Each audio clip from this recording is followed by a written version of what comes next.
Alhamdulillahirabbil alamin wassalatu wassalam ala asyrafil anbiya'i wal mursalin wa ala alihi wa sahbihi ajma'in.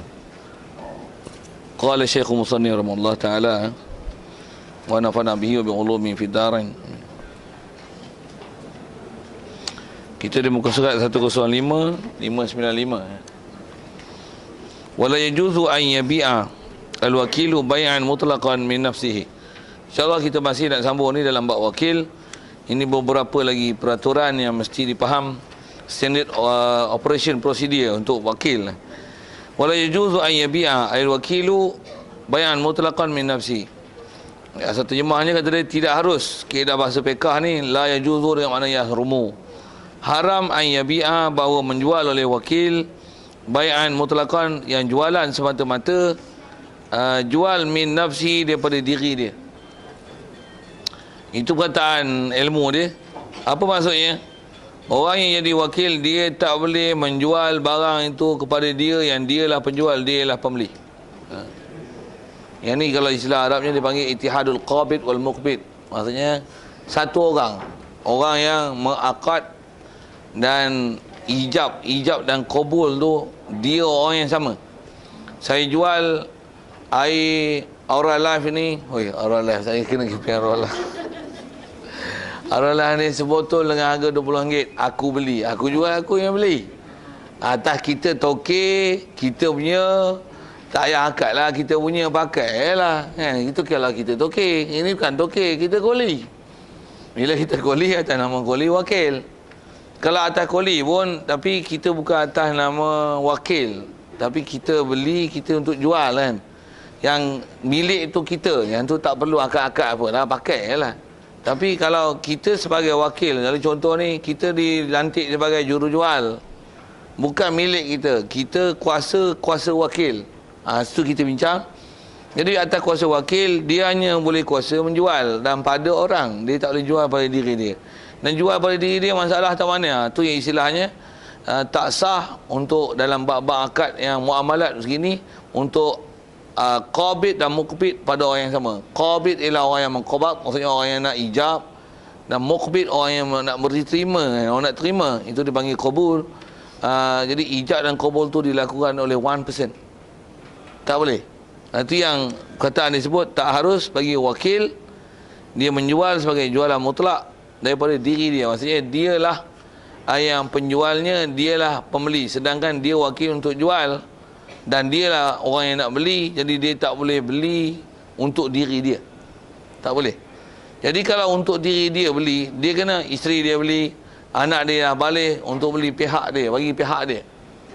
Macam mana pun nak sebut, sama ada isteri dia, anak dia yang dah balik beli untuk pihak dia, ataupun dia wakilkan seseorang untuk beli pihak dia, ataupun katalah sama-sama wakil.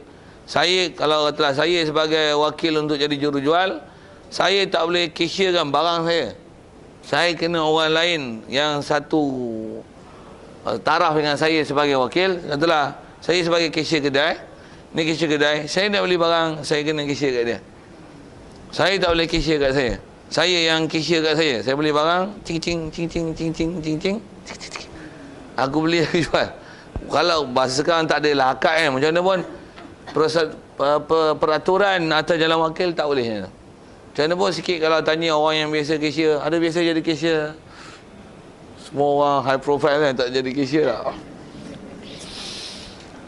Tapi saya tak tahu lah pekerja supermarket ke orang jadi cashier ni macam mana peraturannya. Tapi tak silap saya tak boleh. Memang tak boleh peraturan tu. Satu, kalau kad pun dia ada kad ahli, member card. Macam dia tak boleh, orang tak ada kad, dia ambil kad dia, untuk nama kad dia. Tak boleh, memang tak boleh.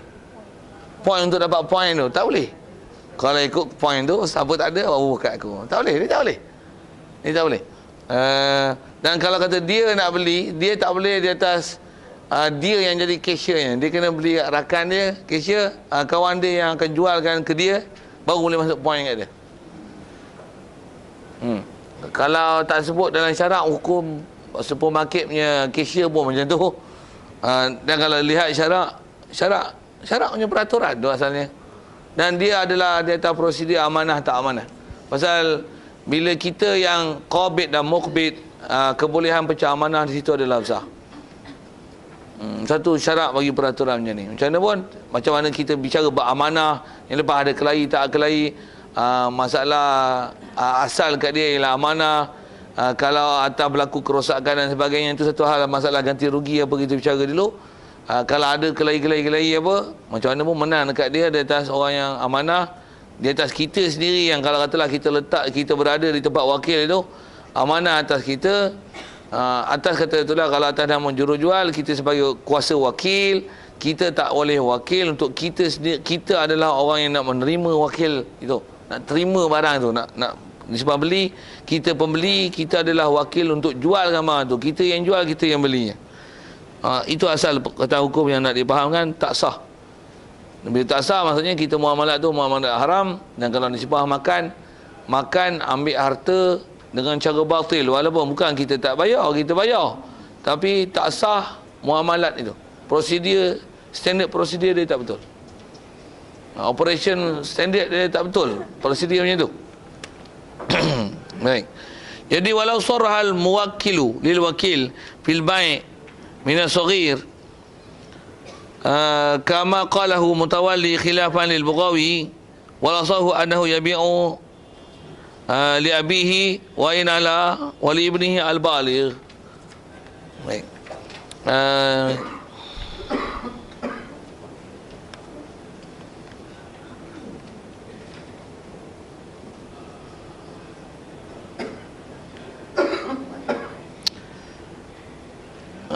Jadi dia tak boleh jual pada diri dia, wala min waladihi as-saghir, dan tak boleh juga untuk dijual kepada anak dia yang kecil.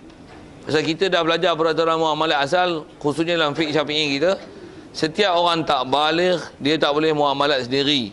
Bahkan orang yang akan muamalahkan bagi pihak kanak-kanak yang belum baligh adalah bapa dia. Umum kuasa besar bab perwakilan bapa lah. Jadi bapa yang akan jual, untuk jual belikan sesuatu yang milik anak dia. Kalau disebut konteks beli, dia akan belikan bagi pihak anak dia. Dia tak boleh bagi anak dia membeli dengan anak dia sendiri pergi beli, tak boleh. Jadi bila tak boleh, urusan dia sepatutnya diurus oleh bapa dia. Sekarang bapa dia wakil untuk jual. Jadi yang nak beli anak dia belum balik. Jadi anak dia belum balik, sepatutnya bapa dia lah sebagai pembeli. Jadi bila bapa dia sebagai pembeli, bapa dia juga nanti akan menjual. Jadi walaupun yang membeli itu anak dia, tapi anak dia belum balik, yang sepatutnya kuasa membeli itu adalah pada bapa dia. Juga dia tak boleh membelikan bagi pihak anak dia, pasal hukum dia beli daripada dia. Ittihadul qabid wal muqbid itu disebut ittihadul qabid wal muqbid. Maksudnya bersatu orang yang nak mengakad, nak ijab kubul tu ialah orang yang sama, the same person. Tak sah tu. Baik. Walau sarahal muwakilu lil wakili fi bai'i min as-saghir. Kata dia tak sah ni daripada kanak-kanak sekalipun mentasrih oleh muwakil. Muwakil ialah orang yang beri perwakilan daripada bos, daripada tokek. Dia mentasrih, maksudnya sebut dengan lafaz yang jelas dan terang. Dia tasrihkan lil wakil kepada wakil fi bai'i min as-saghir, pada nak jual daripada kalangan anak dia yang kecil. Sekalipun tokek kata, kalau anak nak beli, jual happy lah, nak hang. Sekalipun tokek kata itu, tak, dia bukan hak tokek, hak tu. Dia bukan hak tokek. Dia ialah peraturan muamalat yang hukum syar'i, mengikut kawaid syar'i. Maksudnya tadi kalau anak yang tak balik nak beli tak boleh. Ya. Kalau balik tu boleh. Boleh, tak apa. Kalau macam isteri saya nak beli, tak apa, pasal dia ada urusan sendiri yang dia boleh urus. Pasal dia bukan di bawah urusan saya. Nafkah memang nak wajib tanggung kan, tapi nisbah dia ada hak untuk dia berjual beli diri dia sendiri. Anak saya yang dah balik, dia ada hak untuk dia jual beli diri dia, barang-barang yang keperluan dia. Diri dia sendiri boleh berjual beli. Tapi kalau anak yang belum balik, di bawah urusan saya. Jadi bila urusan saya, hak tu yang saya tak boleh jual. Sekalipun dia kata muwakil itu beri keizinan kepada wakil pada menjualkan barang daripada anak dia yang masih belum balik itu. Sekalipun muwakil bagi izin kepada wakil. Mengikut yang pendapat yang kuatnya tak boleh. Kama qalahu, seperti mana berkata boleh ini oleh mutawali, bagi mutawali khilafan lil Bughawi. Jadi khilaf apa, kalau pejam mata pun prinsip asas kawaid mazhab apa dia? Tak sah ittihadul qabid wal muqbid bagi wakil yang dijual untuk diri sendiri ataupun kanak-kanak yang dibawa urusan dia untuk dijual kepada anak dia yang belum baligh. Itu adalah kaul muktamad dalam mazhab. Itu adalah kaul yang pendapat yang paling kuat. Khilaf tu, kaedah kita terus pening pali dengan khilaf, yang mana khilaf yang bukan kuat, diam. Ingat. Dan memang kaedah kita dalam mazhab diajar, tak diajar dengan meraihkan pendapat-pendapat do'if yang pendapat-pendapat yang kecil ni. Kalau andai kata diraihkan dan disebut kepada manusia, khususnya orang awam, pendapat do'if ni pening kepala tu. Satu kaedah kita dalam kaedah bab hukum, kalau kita belajar dalam prosedur mahkamah pun, apatah lagi mahkamah Islam, apatah lagi hukum hakam berkaitan dalam bab syarak, dia mesti cerita pendapat yang paling kuat, hukum yang paling kuat. Apalagi mesti keputusan yang disebut oleh ulama, pendapat yang paling soreh, paling kuat, paling jelas, yang tidak, apatah lagi yang tak ada khilaf di kalangan ulama. Hak itulah pendapat yang naklah dicerita. Ada pun pendapat yang nama do'if, tambah pula do'if ni do'if mardud, apatah lagi batil. Ini tak payah dicerita ke orang, bahkan dia merosak ke orang. Tadi pun ada orang cerita, khususnya kalau sikit keluar sikit tajuk daripada wakil-wakil ni, kita belajar fiqah macam ni, orang perempuan boleh baca Quran tak? Kalau dia hafal Quran boleh tak? Dia ulang Quran dalam masa dia haid, boleh tak? Boleh. Masa haid boleh baca Quran? Kalau dia belajar, menghafal. Waktu kena bagi betul tu. Tak boleh. Boleh. Ha? Itulah, tu ustaz-ustaz model lah ni boleh, susah. Kalau kita memang tengah belajar, tengah belajar nak jadi hafizah, boleh baca. Pasal boleh itu pasal apa? Pasal belajar. Kalau tanya nas, mana nas ayat Quran ataupun hadis yang kata boleh? Kalau kita niat kita nak buat doa, kita boleh baca. Ya, ni syarahan yang kena perhati tu. Baru saya mula dengar ni baru lepas. Okey, dengar pula ni pula. Tak betul, memang betul. Dalam ni pahaman tu cukup besar. Memang tak diizinkan. Tak ada, tak boleh. Tak, kalau setengah saya sebut. Sejak dulu kita diajar dengan fiqh yang sedia faham kita dengan fiqh Syafi'i. Boleh tak baca orang haid boleh baca Quran? Kau hafal ke hapus ke? Bukan, tapi macam sekarang saya nak baca. Ya. Dalam hal kita saya niat nak buat doa. Tak boleh. Di atas niat buat doa tu, bahasa ayat tu tak cantik lah. Buat zikir lah, buat zikir. Tu kaedah buat zikir, buat doa tu tak betul ayat tu. Ayat macam tu, fakta ilmu dia tak tepat. Itu yang disebut macam tu. Dia kaedah dia kalau disebut ayat Quran, macam mana pun asal sebut baca Quran masa haid, menghafal, mengulang, atas kita pronounce, kita sebut verbally kan, dengan cara lisan ni. Lepas tu kalau dulu orang hafal Quran nak masuk pertandingan hafal, dia tengok mari haid, tak boleh ngapal. Kata nak tilawah Quran, dia qari'ah terbaik antara bangsa. Dia tengok hari nak baca Quran tu mari haid, macam mana? Tak boleh baca, mana boleh baca? Mana boleh baca? Itu kata-kata dia baca, yang ni ngapal ke? Dia pun boleh baca. Ada kata takut lupa, bukan kaedah nak lupa itu dengan membaca. Kalau happen masa dia punya exam tu, kita kena beritahu dekat invigilator. Ya, mesti. Benda tu teknikal aja, sikit je sangat boleh selesaikan. Kita yang susun jadual. Tapi sampai kata, kenapa nak bertegas di situ dan suruh baca juga? Tak ada kaedah syarat. Tak boleh lah. Tak boleh lah. Nak sebut di situ peraturan yang daripada dulu kita ajar, orang tua dulu kita ajar itu. Ini pahaman moden ni yang macam-macam ni. Kalau ikut dengan fake, dia ustaz lama pun pahaman baru. Saya pun ustaz baru tau, saya ustaz baru, bukan ustaz lama, tapi saya punya pahaman lama. Masa haid tu, dia setiap istilahnya kalau ayat Quran yang istilahnya dah commonly dibaca dan dia jadi expression harian, jadi istilah wirid dan doa. Dengar orang meninggal, innalillahi wa inna ilaihi raji'un. Ayat kursi tak boleh. Kalau ikut masyhur ulama, dengar ayat kursi sikit. Pasal dia kaedah masyhur sebut ulama, kalau dengan kaedah-kaedah ulama kita sebut mana yang boleh baca tak boleh baca ni. Nisbah innalillahi wa raji'un tu dia memang istilah expression tau. Dah yang orang saya dengar azan kan, Allahu akbar, memang ada Allahu akbar, subhanallah, alhamdulillah, Allahu akbar. Tapi kalau memang kosok Quran, tak leceh lah. Okey, maksudnya bahasa haid tu, maksud saya tu. Okey, ada pun ayat kursi, surah Ikhlas, masyhur sebut ulama, dia ni adalah ayat Quran yang memang kalau tengok dengan susunan Arab, tak ada kalam Arab disusun macam ni melainkan Quran aja. Jadi tak boleh baca. Kalau inna lillahi wa inna ilaihi rajiun ini maksudnya kalau tak Quran pun orang selalu sebut. Tapi kalau ayat-ayat yang memang macam ni, yang ni memang antara uslub memang Quran ni. Tak ada ayat Quran, tak ada uslub Arab yang menyebut ayat biasa dia macam uslub ayat Quran qul huwallahu ahad Allahus samad lam yalid wa lam yulad. Yang macam ni uslub Arab tak pernah didengar sebelum ni, mengeluarkan bahasa yang format bahasa dia macam ni. Tak boleh dibaca walaupun kada haid walaupun qasad doa. Jadi maksudnya kalau macam ya surah Al-Imran ayat 200 kita buat doa kan. Dia komplit satu ayat tu kira dalam haid kita tak boleh baca doa tu lah. Kita buat jadi doa. Ya ayyuhallazina amanu biru wa sabiru wa itu tu kan. Dia kira komplit ayat Quran kan surah tu tak boleh jugalah. Tak dia komplit pun, tapi kalau kata kita sebut orang isbiru wa rabitu. Segeralah. Jadi maksudnya macam sebut ya ayyuhallazi, buat apa nak sebut ya ayyuhallazi? Macam inna lillahi, buat apa duk qalu inna lillahi wa inna ilaihi rajiun. Dengan saya sebut kan. Jadi kalau atas sebut ya ayyuhallazi ini nak panggil siapa ya tu. Kalau atas sebut yang ni musibah isbiru wa rabitu wattaqullaha ma'al muttaqin innallaha ma'al muttaqin. Itu maksudnya memang Arab, nisbah bahasa memang biasa bercakap gitu. Jadi kalau atas kata dia tatbik dengan Quran, sama ada secara kebetulannya buat ataupun memang kadang-kadang kita dah biasa bercakap Arab sekalipun, dah biasa macam itu, jadi yang tu dibenarkan bercakap.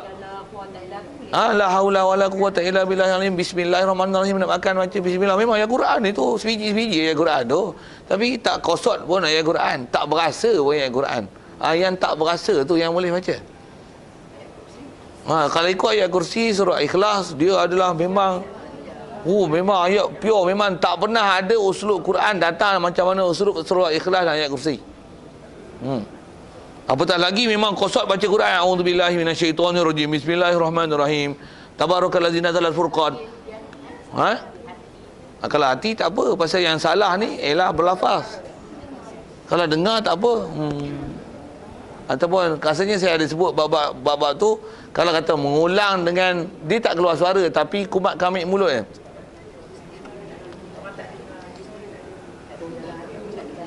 Istilahnya kumat kamik mulut tanpa ada suara. Jadi itu memang boleh buat tanpa khilaf. Jadi kalau ada orang terlupa ke apa ke, takut lupa ke untuk menghafal, nak menghafal dengan tak pronounce it. Mungkin dia tak komplit. Ada benda tak selesai tu. Okay. Jadi macam mana pun saya nak sebut, kalau ada pun, kalau katalah buat ada ni, saya sebut kalau ada pendapat-pendapat macam tu, itu bukan pendapat kuat dan muktamad. Kaedah kita duk bicara Pak Wakil ni, tak saya sebut you pejam mata, diam saya nak sebut tu. Saya nak sebut tu. Jadi maksudnya sebut tu dia akan mencelarukan hukum hakam pada orang. Sebut yang ni ialah asas yang qaid, yang tak ada khilaf ulama. Yang gaduh cari apa pelik-pelik tu apa. Macam tu lah kalau buat hukum. Ni boleh. Syekh Imam Tawali kata boleh. Yang boleh, yang tak boleh, itu nak kira boleh tak boleh. Ada pendapat ulama. Memanglah pendapat ulama.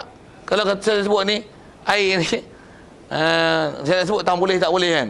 Ada orang kata boleh minum. Katalah contoh air ni tak kira lah air apa kan. Ada orang kata boleh minum, ada tak boleh minum. Betul, yang kuat mana? Yang kuat kata tak boleh, yang kata tak kuat boleh. Nak pakai mana? Tak, kalau saya sebut patah ayam sikit ada sebut baru terima ni. Satu hari di Malaysia market ayam yang dalam pasaran Malaysia tak kurang daripada, tak silap sebut 13 juta ekor sehari. Sehari yang non halal. Siapa yang ambil? Yang tanya saya lah. Ini fakta yang telah diperakui. Saya dapat pun adalah toke-toke ayam yang sebut ni. Jadi hati-hati dengan ayam kita dapat. Walaupun tengok Tesco apa halal-halal, di signboard only Sembelih pun tengok keluar fatwa macam-macam. Boleh gantung-gantung ayam, tekan butang Bismillahirrahmanirrahim. Tengok je, cuma jangan tinggal Swiss kata. Apa ni kaedah sembelih? Mazhab apa ni? Kalau ada pun kaedah siapa? Kaedah siapa? Yang tu lain hal, elektrik lain hal. Itu dia apa panggil apa? Kalau sekadar istilah apa dia panggil stunning, stunning. Dia istilahnya melemahkan pergerakan dia. Kena tu dia pun mudah sembelih. Yang tu tak apa. dia tak sampai tahapnya istilahnya hayah mazbuhah. Tapi kalau sampai mati suning mampu terus tu bangkit bangkit lah. Macam mana pun asal nak sebut ialah pasal disebut khilaf-khilaf tu saya sebut kawan tu. Kaedah khilaf ni dalam ulama bukan kaedah dia bila ada pendapat mana ada khilaf ambil lah ikut hati kau. No. Konteks ini ada satu soalan. Yang semayang hajat Okey. secara berjemaah. Itu kalau ikut fiqahnya sebenarnya sunat hajat dia tak disunatkan berjemaah. Macam mana pun bolehkah sunat hajat dibuat berjemaah? Tu buat sedia. Saya sebut dengan common knowledge itu kan. Tu buat sedia sembahyang hajat. Berapa ramai Kelantan turun sembahyang hajat berpuluh-puluh ribu. Ini perintah aku. Aku perintahkan untuk semayang jemaah semalam. Okey. Buat semayang hajat berjemaah di masjid. Macam mana pun nak sebut sembahyang hajat berjemaah adalah hukum harus. Kan? Harus. Dia tak disunatkan berjemaah. Harus berjemaah. Kita belajar kitab fiqh jelas jumpa tu kan bab sunat tu. Jadi harus buatlah. Tak ada masalah. Tambah pula perintah daripada pemerintah. Dia kalau benda sunat memang benda tu maklumat tak sampai dari segi buat hukum wajib. Pasal dia suruh benda yang tak menyalahi dari segi hukum syarak. Dari segi boleh tu. Tapi yang tu lain sikit lah dalam bab-bab masalah. Jadi masalah tu ada khilaf ke? Tak, kalau ikut kawaid asal dalam mazhab memang benda yang walaupun tak sunat berjemaah harus untuk dibuat jemaah. Duha misalnya daripada duduk lepak aja, jom kita jemaah semua. Rehat je kita main duha. Saya imam. Harus? Boleh buat? Silakan. Tapi pahala berjemaah tak hasil. Itu atas istilahnya tarbiyah, latihan supaya membiasakan dengan ibadat. Afdalnya sembahyang sendiri-sendiri. Tapi sendiri-sendiri pakat tak sembahyang. Anjurkan sembahyang sunat berjemaah. Jadi ada kebajikan dari sisi sudut menganjurkan kebaikan itu saja. Tapi atas pahala jemaah tak ada pahala jemaah pasal memang itu sunat yang tak disunatkan berjemaah. Tapi harus berjemaah. Ustaz, balik tadi Quran kan baca haid tadi. Kalau perempuan haid pun boleh pegang Quran. Kalau kita yang tak ada haid ni, tak ada wuduk pun boleh pegang Quran. Mana boleh? Kalau kata Quran yang memang pure Quran, ni pure Quran pure. Mana boleh? Yang ni tak boleh. Yang tu boleh. Isiannya Quran lah yang kata. Yelah. Tak ada haid pun boleh pegang Quran. Perempuan yang tak ada haid pun boleh pegang Quran. Kalau faham tu tak ada haid lagi tak ada masalah langsung tak payah bahas lah hukum tu. Macam tu ke? Soalnya macam tu ke? Tidak kan? Tak, kita dah sedia faham, kita dah ajar dulu ni. Orang tak haid pun nak pegang Quran. Ini tanggung tau. Ini tanggung. Gang je ni tak boleh. Tu tanggung ni tanggung. Gang tak boleh. Tafsir. Pasal ada tafsir. Pegang boleh, tanggung boleh. Macam mana pun. Kalau ayat Quran ni. Ni tak boleh pegang ni. Kalau tak ada tu. Kalau the whole tafsir. Ini boleh. Tanggung kalau Quran benar orang dalam tak suci lah dalam beg. Dia dah pegang tak beg tu? Dia dalam beg bab lain. Bukan cabut. Tu kena ada pendetailan fake situ. Bila tanggung dalam beg tu yang kalau kira dia punya helah fake-nya, letaklah sesuatu dalam beg untuk nama tak bawa Quran tapi bawa benda lain, walaupun Quran tu sangat besar katalah itu, tapi boleh ihtimal bawa benda lain. Quran sebahagian daripada yang diisi dalam itu. Dan memang bukan kosot maksud untuk bawa Quran, sah boleh bawa. Itu helah yang disebut oleh ulama. Untuk memang boleh. Ada pun yang ni yang bawa originally Quran ni. Kalau pun tak haid, tak ada wudu, tanggung tak boleh, sentuh tak boleh. Ini ada ayat dia kata haid pun peganglah Quran. Wow. Kalau gitu tak adalah bahas ayat-ayat tentang orang haid ada larangan. Sikit kalau saya sebut fahaman macam tu selalunya fahaman Wahabiyin lah. Sekali lagi Wahabiyin nak saya sebut kalau pengalaman duk dengar huraian Wahabiyin ni, dia akan berhujah dengan hadis ni.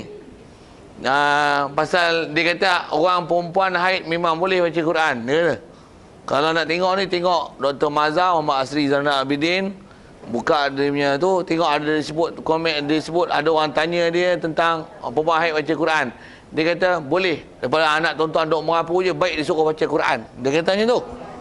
Tu mazhar lah. Kalau tak mazhar pun, siapa-siapa yang adik-beradik kepala otak dia same one. Macam mana pun, itu adalah format Yahudi, Yahudiyin lah, Wahabiyin tu. Okey, saya nak sebut gini.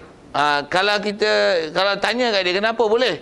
Pasal kata dia hadis yang mengatakan la yaqra'ul Quran junub adalah hadis dhaif.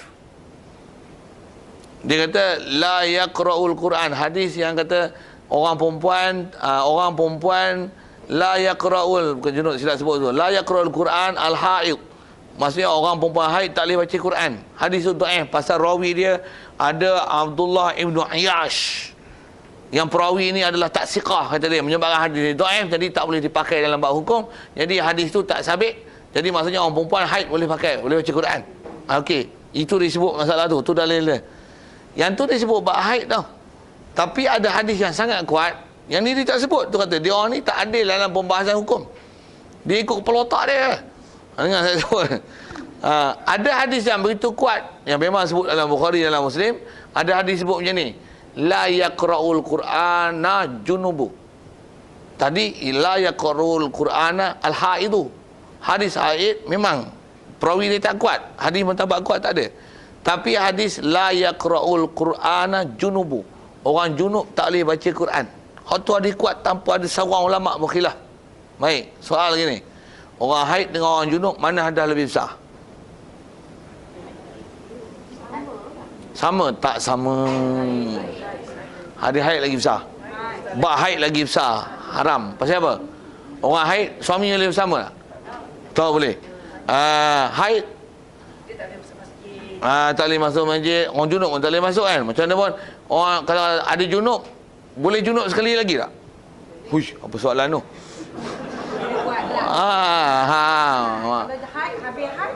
Haid tak boleh, tak boleh. Dia kena tunggu dah berhenti pun mandi dulu. Okey, tapi junub sebelum malam dah istilahnya ada junub. Lepas tu tengah malam junub sekali lagi. Ni junub sekali lagi, tak mandi lagi, junub sekali lagi. Fix, tak ada masalah.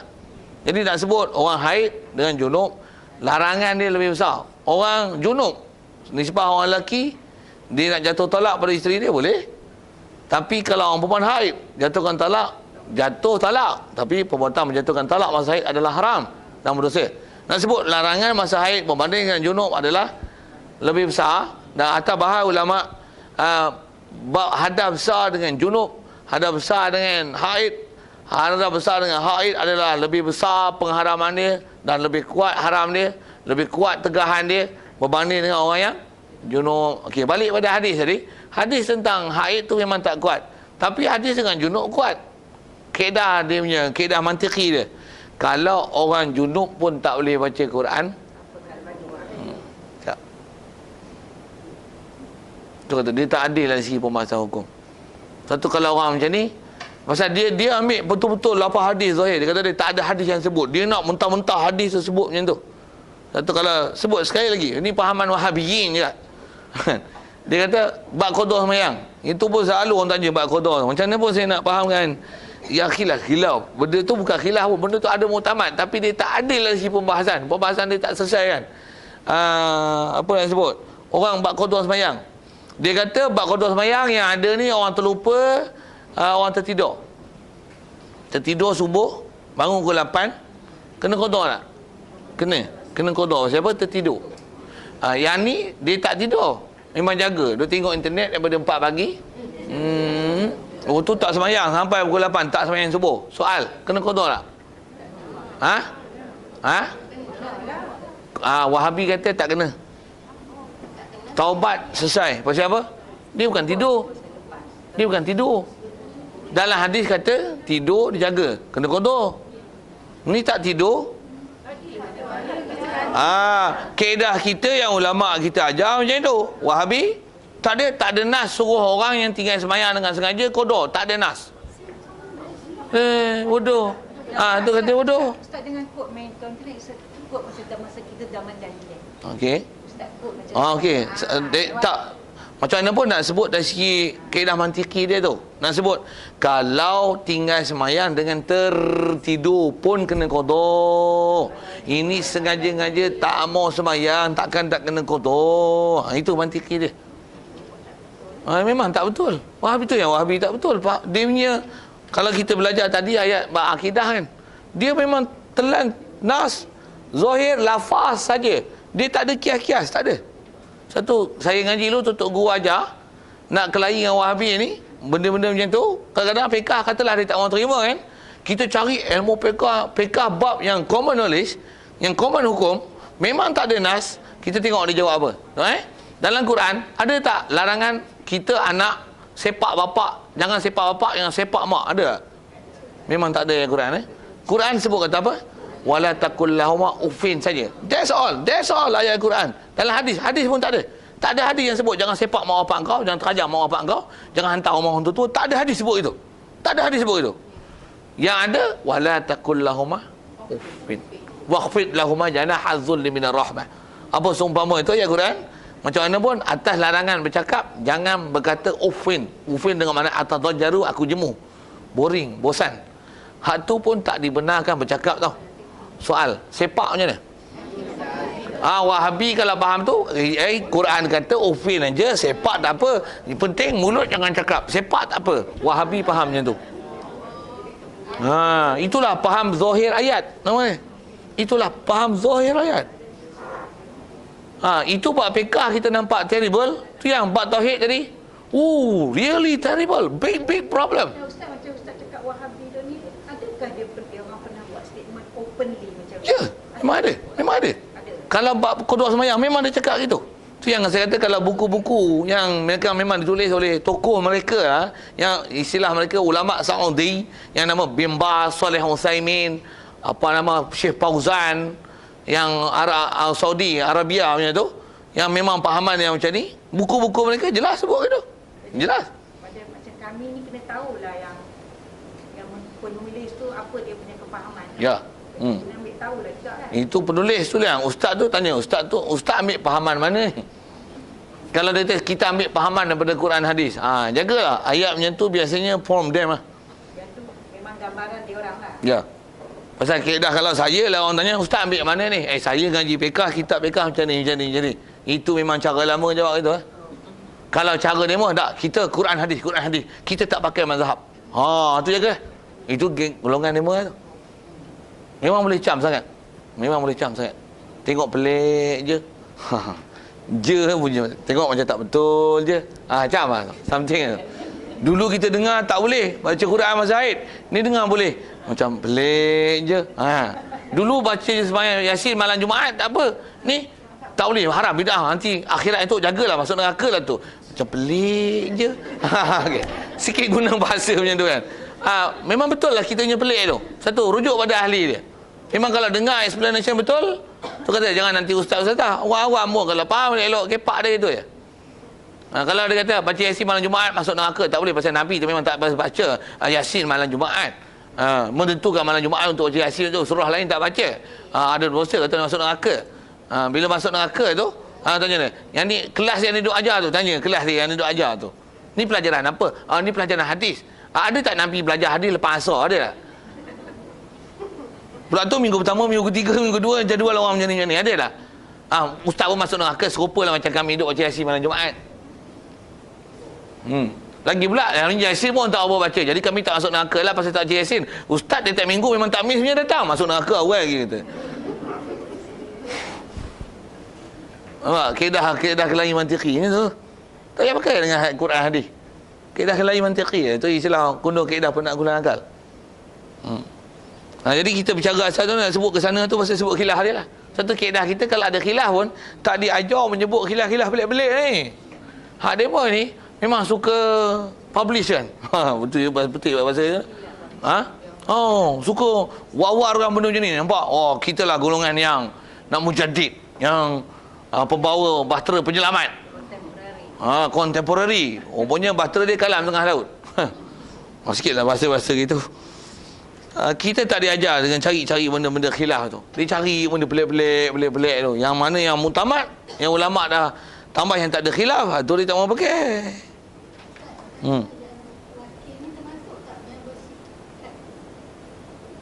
Dais, macam mana tu? Orang lain beli itu.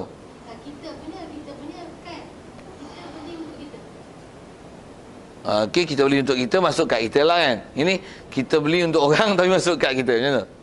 Macam tu kan? Okey. Okey. Membership tu cuma dia kalau atas membership point itu cuba tengok undang-undang dia lah kan, pasal yang tu pun kalau atas point hadiah dia nak bagi, itu atas term condition dia pun atas anugerah syarikat nak bagi, dia tak bagi pun ikut dia lah kan. Macam mana pun atas kaedah kata membership, di atas jualan tu, kalau di atas kata memang kita beli apa-apa yang melalui kita sah untuk dibubuh dalam point kita, walaupun kita bukan pakai pun orang lain yang pakai, tapi pasal melalui kita, atas kata kita yang bought it, masuk dalam kita punya membership atau point kita, tak ada masalah tu. Tak ada masalah. Jadi maksudnya jiran nak beli tapi gunakan kad kita masuk dalam point kita, tak ada masalah tu. Lagipun kita beli, kita angkat jual beli dengan dia, kita bukan wakil. Kita bukan wakil tu. Tu yang kita kena faham status wakil itu. Jadi kalau atas ceritanya, katalah Aigao ni, kita beli Aigao, kita bukan wakil jual bagi pihak Aigao. Kita beli kita punya, dah bayar dah. Beli sebotol apa? 8 kupang. Tu nak jual 9 kupang. Tu kita nak ambil minum boleh tak?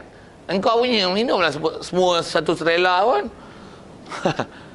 Jual kan nak, bukan jual, ambil pergi awak pergi sekolah. Pasal itu atas pemilikan. Kita bicara ni status wakil.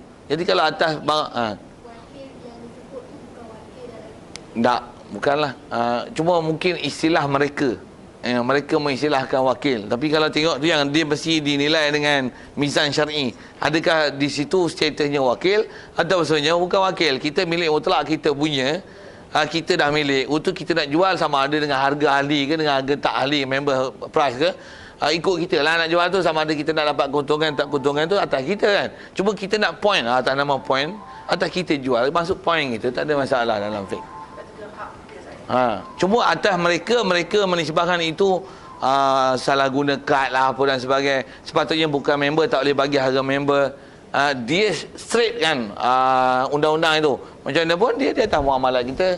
Kita nak harga ahli ke tak harga ahli ke, dia atas kita. Pasal kita yang nak keuntungan tu. Kalau kita bukan kata nak jual dengan harga ahli, kita bagi free je. Kita ambil buatan nama puan kita, free. Boleh tak?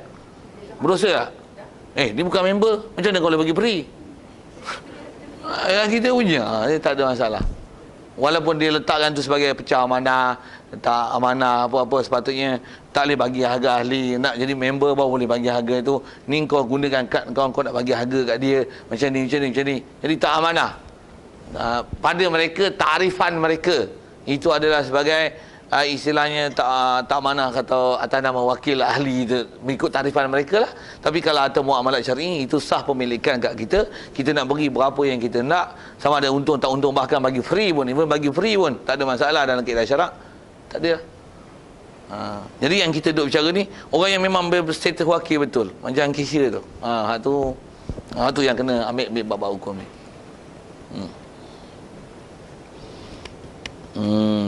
Baik. Pekerja. Kalau cuma pekerja, kalau faham pekerja, wakil lah. Macam ni, buat madu. Wakil lah tu. Sajalah duduk lelaki dah tu. Buat madu. Orang nak madu. Ni Ustaz, ada orang nak madu, ambil. Umumnya bagi izin tu mengikut SOP lah, standard operation procedure. Berapa ni? Tak boleh kurang dengan madu ni. Nak kurang tak Ustaz. Saya wakil dia, saya tolong jual aja. Ni. That's all lah. Pandai-pandai nak jual. Ni nak beli sendiri, saya beli bagi pihak aku. Tak boleh. Itu tak boleh. Nak muamalat tu nak beli sendiri, jumpa saya. Saya nak bagi free ke, nak bagi lebih ke, mahal ke, nak bagi kurang ke, it's mine. Nasib macam tu kot lebih kurang. Okey, kalau katalah saya ni kerja dengan kedai takdir, saya beritahu Okey.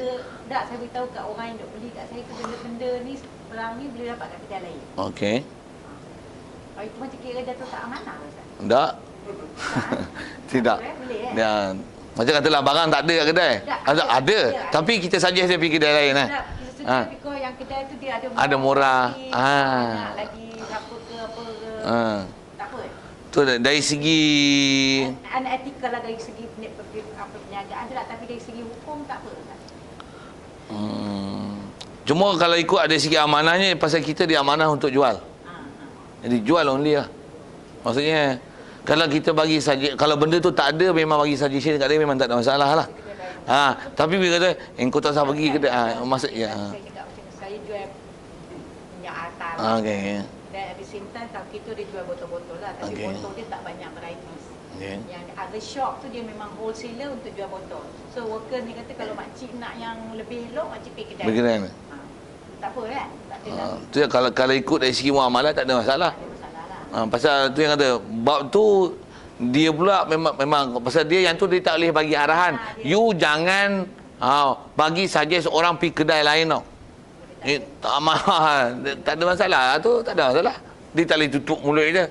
Dia mana yang di atas authority dia macam tu kot. Mana atas pemilikan dia yang dia amanah kat kita, atas nama pekerja, kat mana atas nama wakil itu, yang tu dia boleh kuasai kita lah.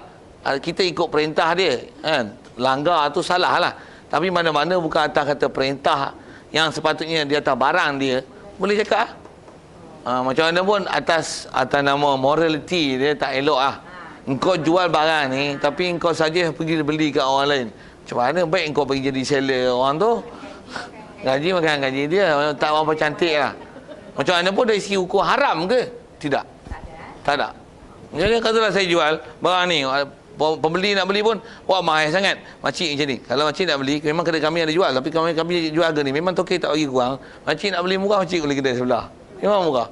Yang ni kami jual RM45, kedai sebelah RM20 makcik. Pergi sana. Dari segi fake-nya tak ada masalah. Kita pun ambil gaji di atas apa kita jual. Kita bukan tak promotion. Kita jual, nak jual, tapi dia ada tanda, bagi suggestion. Boleh. Dari segi syar'inya tak ada salah. Tak ada haram di situ. Lagipun dia memang tak izinkan untuk kita jual murah kan. Kalau diizinkan, kalau orang ni pejam mata yang tengok kelip, you offer dia bagi satu harga price yang dia boleh nak beli. Kalau dia bagi izin tu silakan. Itu kot. Jadi rasa saya bagi jawapan.